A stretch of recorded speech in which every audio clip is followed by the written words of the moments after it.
Hello everybody, I'm LW. I probably look familiar to you. You can refer to me as Mr. Latchbar. So today we are going to talk about exercise. And I understand exercise is a very touchy subject, and I am not here to criticize anyone. I am here to inspire, encourage, and fulfill you with my perspective on exercise. I am not an expert on anything. I can share with you some of my experiences, though. So, here we are. As you can see, I am Mr. Latchbar, but I am not here to talk about Mr. Latchbar as of yet. So we're going to talk about exercise. What do you like about exercise? Maybe what we don't like about exercise. A number of different things. I'm not going to keep you long because I figure we're going to do a few segments. Taking a page out of my daughter's book. She does blogging, and her specialty is being a master chef. My specialty is exercising. I do have an exercise product, but we're not here to review that, like I said, as of yet. But we will. So, like I said, exercising isn't for everyone. And we do exercise in a lot of different ways. So, our main goal is to be focused on what we should and should not do. So, exercise isn't the tell-all, end-all thing to do. Some of us like to exercise, and some of us do not. And it's okay, either way. So if you like to exercise, you're just like me. I like to exercise. If you don't, and if you have good reasons not to exercise, then don't try it. But for most of you, I encourage. I want to motivate you to try and do something to, let's say, assist in feeling better. Let's look at what exercise can do for you. Exercise can make you feel good. Overall, anything else. Everyone likes to refer to exercise as losing weight. That's not necessarily true. You can gain weight when you exercise just as well. Because exercise, it depends on your aggressiveness while you exercise, and it also depends on your diet. So it's a combination of issues as to result in you losing weight. So let's not just say it's all exercise, because that's never the case. And usually it's not all diet either. A lot of us go on diets and we lose weight, but we include a lot of other activities while you're going through that transition. And what I mean by that is not necessarily are you doing any strenuous exercise, but now you become more conscientious about what you're doing. Let's say you have a health issue, and it behooves you to start exercising. So what I mean by that is, let's say you have high blood pressure. Let's say you have high cholesterol. Let's say you have diabetes. All of these conditions are quite common with all of us. And some of them we can actually do something about through exercise and also eating properly. It doesn't matter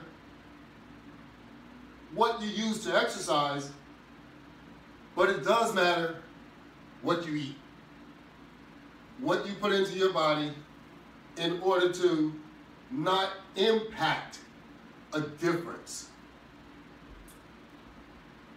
Okay? There's a lot of people that do not exercise not one bit, and they look like they do. Why?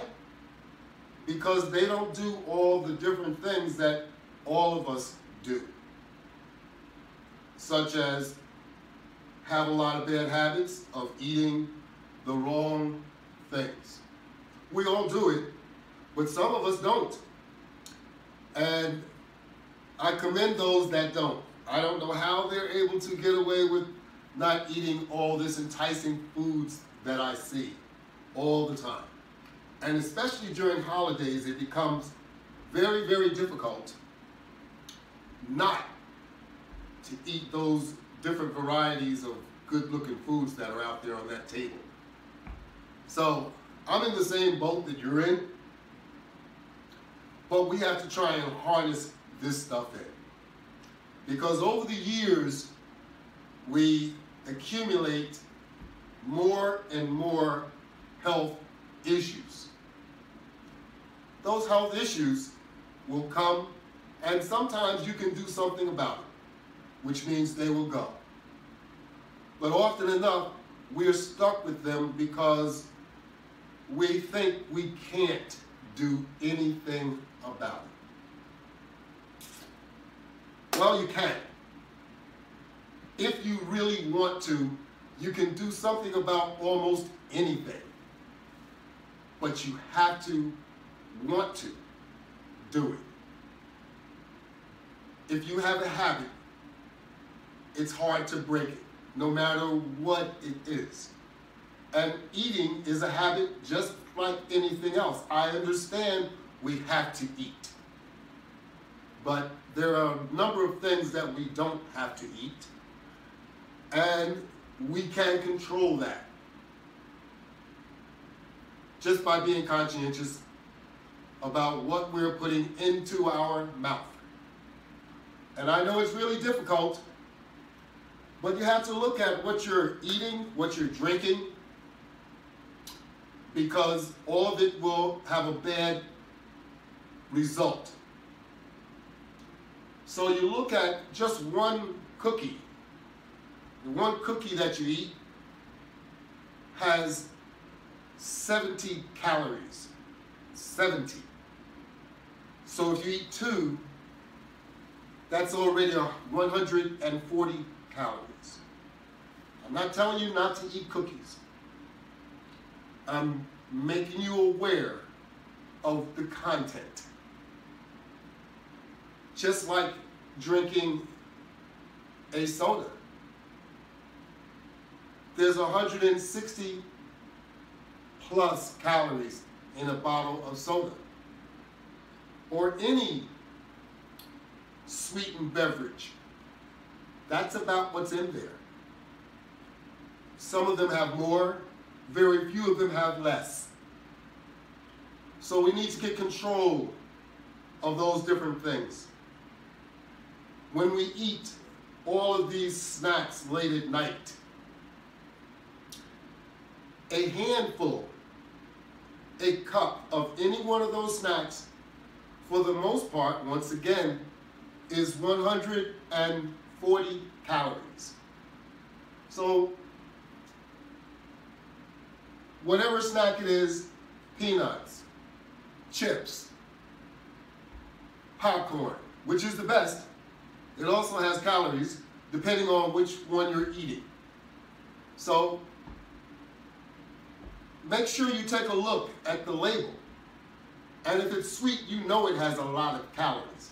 But it doesn't have to be sweet in order to have calories. Everything has calories, except for water. That's right. So, be conscientious of what you're putting in your mouth, because what you put in your mouth has all kinds of different effects later on, and especially over periods of time. So we get to a point over the years and we never have exercised at all. And we're to the point that we're over 50, and it's, oh my, the doctor is diagnosing you with high blood pressure. He's telling you that you are pre-diabetic. Oh my Lord, what are you going to do? Whatever you do, maintain control. Because a lot of people live with these different issues. I also do. I have high blood pressure. I don't have diabetes. I have high cholesterol. Maybe it doesn't look like it, but you can never tell what some other individual has. So you can minimize or lower, or you can address your issues, is what I'm saying. That's right. So let's get started in addressing these issues. These issues can all be controlled by you and your efforts. That's right, you and your efforts. So if you want to control or bring your cholesterol down, control what you eat, go on the internet, make sure that you can find out those foods that have the worst impact on cholesterol. And after you find all of that out, make sure you control what you're eating. A lot of the snacks that we eat late at night, they have a lot of cholesterol, especially chips. Potato chips, which almost taste the best, is the worst. They have more healthy type chips to eat. I personally don't recommend any of them, but I'm guilty. I eat chips from time to time. I don't make it a habit. So you can satisfy yourself by not making it a habit. Additionally, you need to put some type of exercise regimen into your program. Whether it's walking, whether it's jogging, whether it's riding on a bicycle, an elliptical, treadmill, what have you. Even if you're jogging in place, jumping rope, whatever, you need to start doing something in order to address the cholesterol problem, because once that seed is planted, it starts to grow into something else. So if you do not address it, the next thing that you'll know is you're going to have high blood pressure. They coincide because your cholesterol is clogging your veins up. It's limiting or restricting the flow of your blood in your arteries. Consequently, it's going to make your heart work harder, and you are going to have high blood pressure. You can do something about it. As you start that regimen of exercising, you will address that issue. Like I said, you want to address the issue before it becomes worse. So if you start off doing something rather than doing nothing, you will start beginning to address your problem, or the issue, which you can minimize into being not a problem. So it's up to us how we apply what we do. So if you start riding the bicycle, or even if you start doing jumping jacks, let's say you don't have any equipment at home, you can do other things. Like I said, you can jog in place. You don't need any equipment to do this. You can do jumping jacks. Now I know a lot of us don't want to put our hands up over our head like this and jump up and down, and you don't have to. You can just put your hands to the side, like that. So I'm just giving you an example of what you can do without having any equipment at all. That's right, you can address your problems. You have to have the desire, the motivation, the inspiration, and you have to be consistent with what you do. Because without consistency, you won't get any results. So let's think about what we're doing so that we want to address, or if we want to start an exercise program, the first thing that you should do if you haven't been exercising is making sure that you're healthy enough before you start to exercise. So, thank all of you, whoever is watching my first presentation. There will be many more presentations, but this is to start us off so that we can understand what we need to do in order to prepare ourselves to exercise.